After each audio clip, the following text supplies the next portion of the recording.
Face Smasher, he asks.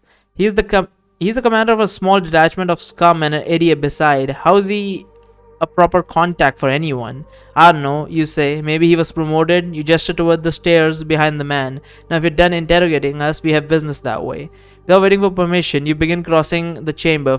Hoping you don't look as nervous as you feel, Kriya falls in step along with Gukog.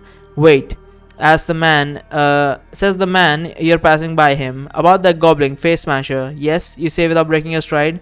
I've heard a tale of him wearing an amulet, a holy symbol of Aletheia. Is that right? He says. From this angle, you can see that there is a lower platform in the altar. It is covered with blood and what appears to be entrails. This man is nude, and his lower body is coated in blood, as though he had been kneeling in it. Yes, you say, a curious fashion for a goblin. The man smiles. To your surprise, his teeth are very white and straight. I thought Rag was mistaken. His sentence trails off as though lost in thought.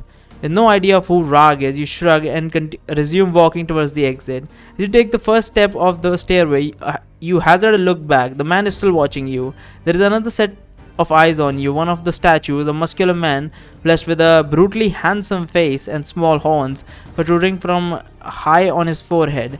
Quickly, you turn towards to hide your growing sense of panic. It takes all your will to not sprint up the stairs. When you are out of sight of them, you let out your breath and motion to the others to pick up the pace for a very long stairway. You're not even sure this is the way out. After all, there was another exit back in that chamber. Egra, is this the right way? You ask. There is no answer. You suppose this is a good direction for now. Again, up seems good.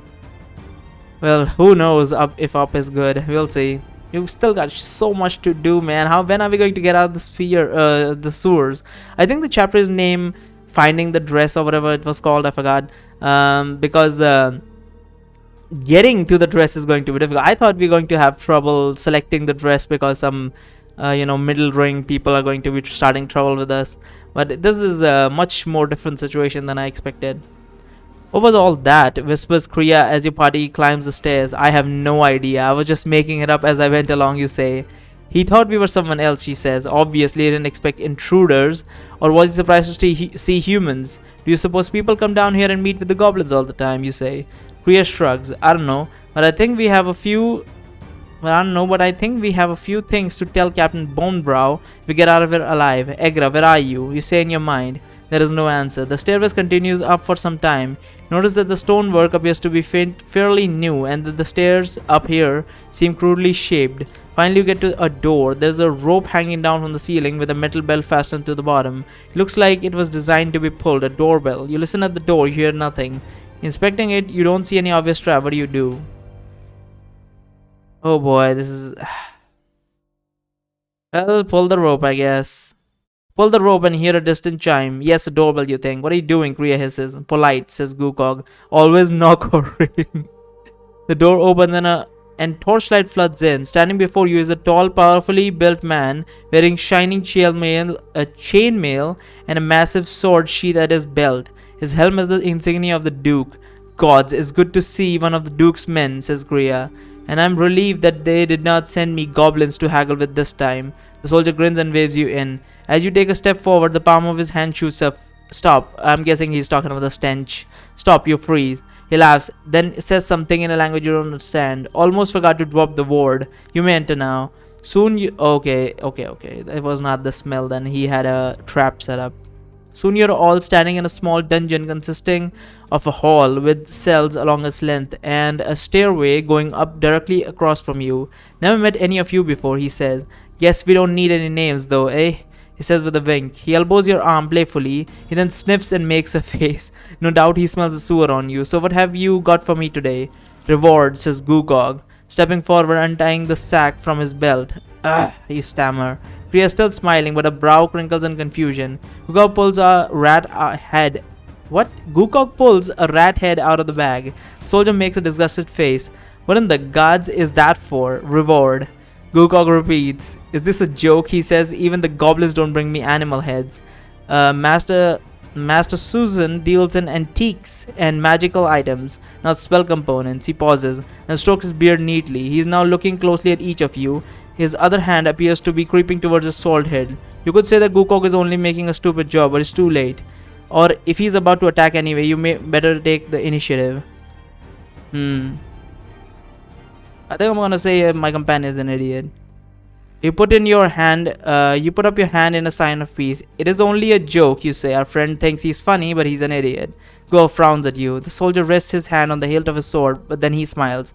I can see the humor in it. Strange to carry a head around just to have a laugh, though. Well, we told him not to, but there's no stopping him, you say with an apologetic smile. Anyway, of course we bought some antiques. You motion towards Kriya's knapsack. Kriya smiles at you, nods at the soldier. I hope it's not any more figurines, says the soldier. Master Susan told me not to purchase any more unless they are inlaid with gems. Oh, no figurines, some items of magic. You point at Kriya's knapsack. Kriya glares at you. Really? Asks the soldier, clasping his hands together. Well, let's see it then. Of course, I'll have to fetch Master Susan to authenticate it. Oh, says Kriya. Well, I'll have to first lift the ward before I can remove it from my pack. Kriya then chants some arcane mumbo-jumbo, waves her hand. The soldier crinkles his brow for a second, then his eyes light up. Maiden Thea, he shouts. He steps forward, embraces Kriya, lifting her off the floor. You draw your short sword, but then realize that this was not a hostile action, quite the opposite. The soldier is weeping tears of joy. What the oh, she put a charm spell on him. That's funny. Finally, she bewitches someone other than me, you think. What follows is a great deal of tears and hugs. He kisses her cheek, even goes for her mouth, but Kriya pushes him away. Pushes him back. Another time, she says. We really must be going. I'll come back soon. The soldier is sorely disappointed, but after some assurances from Kriya of her return, the soldier points up the stairs. Kriya leads the way up the stairway. The soldier tries to follow. No, stay at your post. It is the only way I will respect you, Kriya says.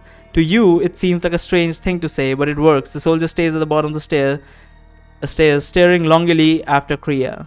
God damn, that was funny. You emerge into a beautiful room. Sunlight, blessed sunlight, shines through huge stained glass window. Are we in like a chapel or something? Glass windows all around. Artwork covers the walls. Shelves covered with objects of all sorts are interspersed between the art. I'm guessing that means placed. A richly dressed man stands behind a counter. On the other side of the counter stands a woman with her back to you. Her hair is white. Her gem-inlaid dress sparkles in sunlight that is filtering in through a window. The man's eyes shift to you and your companions. He straightens his posture, his eyebrows raising. The woman turns to reveal an older woman. Upon seeing your party, probably shirtless Gukog in particular, she puts a hand to her mouth. You hurry towards the front door. There's a sound from behind. Up above, you spot a beautiful young woman leaning on a banister overlooking the store. Her dark hair is woven into long braids that fall over the oak banister railing. Even from this distance, her large dark eyes bore into you, catching you off guard, forcing you to look away. You glance back in her direction as you hurry out the door. She's smiling as though about to laugh. Now you're out on the street full of foot traffic. The cobblestones here are surprisingly clean. The people are different. Mama, a barbarian, shouts a young boy pointed at Gukog. Now you see it, everyone is very well dressed. You and Kriya have certainly looked and smelled better. And Gukog, he barely has any clothes at all. Gods, we're in the inner ring, whispers Kriya. Fuck's sake. Okay, we're dead. Middle ring, we could have gotten away with this, but inner ring, we're dead. Holy shit. Urgently, the wizard strips off her cloak, commands Gukog to wear it. Her simple brown dress with a rip on the side seems quite out of place here. Nevertheless, it was probably a good call to at least put something on Gukog. Kriya quickens her pace to the point that if she were to go faster, she would have to jog. She leads you to a nearby alley. It is so narrow that you have to turn your body to fit inside. Why is there an alley like that in the inner city? But okay, maybe bad planning. Once your party is several meters inside, Kriya stops and turns. First, Rooster. That was Susan Antiques and Curiosities that we came out of. Remember that in case we are separated or I am killed. I shall remember, you say. Should we go to the constable and tell them the shop is a portal to an underground city full of goblins and wargs and, well, that man with the blood? A priest of Salar the Handsome. What? The Handsome? Okay. Says Egra in your head. No, you say. I thought I was rid of you. What? Rid of who? Says Kriya. Nothing. You say, your voice cracking. Keep your wits, man, says Kriya. We cannot linger long in this alley. We're not even supposed to be in the inner ring at all. Right. Slar the Handsome. I'm guessing that's one of the gods, which with a very weird meaning of what handsome exactly means. But okay. Where were we? We did not mean to tunnel into the inner city, you say. Go tell the constable so he can clean out that den of scum. Why is our character so naive all of a sudden? Better you do it than I or him. You nod towards Gukog, who is sniffing the collar of Kriya's cloak that he now wears. Kriya shakes her head. Not yet. That man at the door was not just one of Duke's men, he was one of the crown guard. So what? He probably is just getting paid off by the merchant to fence loot from the goblins, you say. I mean, Neville's tongue, there are walks underneath the city. You don't think the Duke would want to know about that? We can be heroes. You are not to go to the Duke, says Egra in your mind. That's what doesn't make sense, says Kriya. Goblins aren't smart enough to live unnoticed. That's what I was saying when we first found goblins. Goblins aren't smart enough to live unnoticed under a city as large as this. But the Duke himself is somehow involved. If we went to them, they would kill us and everyone we know. Seems you are being paranoid, you say to Kriya. Easy for you to say, since you are suggesting that I be the one to go to the authorities, not you, says Kriya. I have problems of my own with the authorities, you say. Here's a riddle for you. How do you make a dangerous secret not be dangerous? You ask. Not you know the secret? Says Kriya. No, too late for that anyway. You say, here's the answer. By telling everyone, so it's no longer a secret. The only people who would believe you are those who would silence you with a blade drawn across your throat, says Kriya. I should like to consult with someone wiser than I, someone intimately connected to the city, its inner working, says Kriya. The Thieves Guild, you ask? Maybe, those are the sort of people, but I was thinking of someone even more connected. Kalak, the Duke's Grand Wizard, says Kriya. I don't know him, but it is said that he works for the betterment of people. Well, more or less. The city's most powerful wizard is exactly the sort of man who would be mixed up in this, you say. That merchant trades in magical items. Kalak wouldn't use one of Duke's soldiers as his pawn, says Kriya. He would be more subtle than that. What do you suggest? What is do nothing for now? What does that mean? Let's do nothing for now. I feel like I need to get the fuck out of here before the situation gets out of hand. They'll probably track us, but I think we can bear with that, I feel like. I guess we shut up until we know more, you say. That is my instinct as well, says Kriya. Right now, we just need to get out of the inner city before we get strung up by our necks. Yeah, that's what I'm saying. Like, how would you even reach the Grand Wizard easily anyway?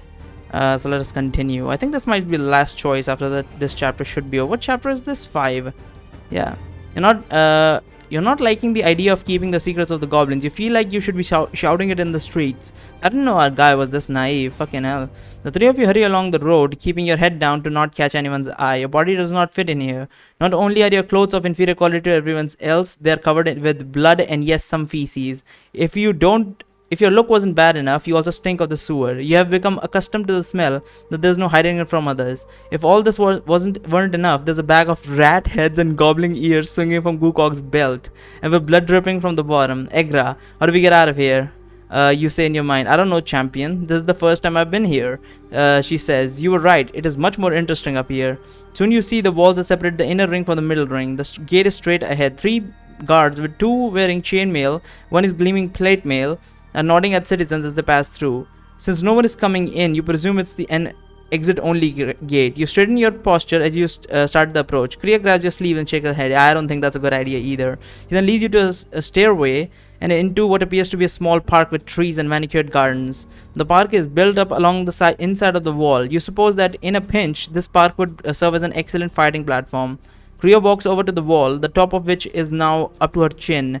You and Gukog join her. From here, you have a good view of the middle ring. Residents walk below. Some of them are staring up at you. What are we here for? You say, looking over at Kriya. To lord over the few less fortunates below. You motion a sweeping hand over the city before you. You'll never get through the gate like this, says Kriya, motioning over her soiled dress. This sort of thing does not happen in the inner ring. The guard will detain us. Of course, we could use more clothes and a bath as well, you say. But I should think that there is no time for all of that. No doubt our enemies know we have escaped and are searching for us now. You point down over the wall. Perhaps we should jump from here?